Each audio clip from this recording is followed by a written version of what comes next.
నా 20 ఏళ్ల జీవితంలో అన్నిటినీ చూశాను. ఇంక చూడ్డానికి ఏమీ లేదు.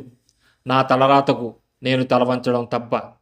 ఈ మాటలు బయటకు చిన్నవిగా అనిపించినా లోపల చాలా బాధగా ఉంటుంది. జీవితంలో కొన్ని రోజులు వస్తాయి. ఎంత ప్రయత్నించినా ఏదీ మనకు అనుకూలంగా జరగదు. నమ్మిన వాళ్ళు దూరమవుతారు. కలలు ఒక్కొక్కటిగా మాయమవుతాయి. అప్పుడు మనసు అలసిపోతుంది. ఇంక నా జీవితంలో మిగిలింది బాధే అనిపిస్తుంది. కానీ గుర్తుంచుకో, ఇది నీ కథ ముగింపు కాదు. 27 ఏళ్ళంటే జీవితం పూర్తయిందని కాదు.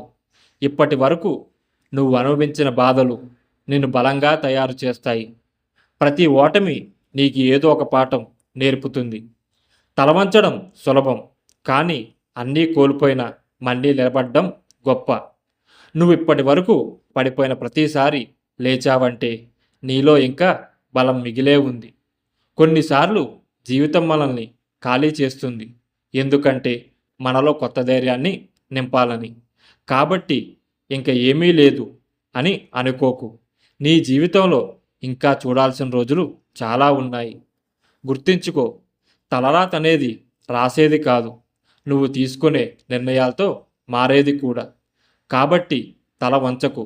ఒక్కసారి తలెత్తి ముందుకు నడువు. ఎందుకంటే నీ కథలో బెస్ట్ భాగం ఇంకా రావాల్సి ఉంది.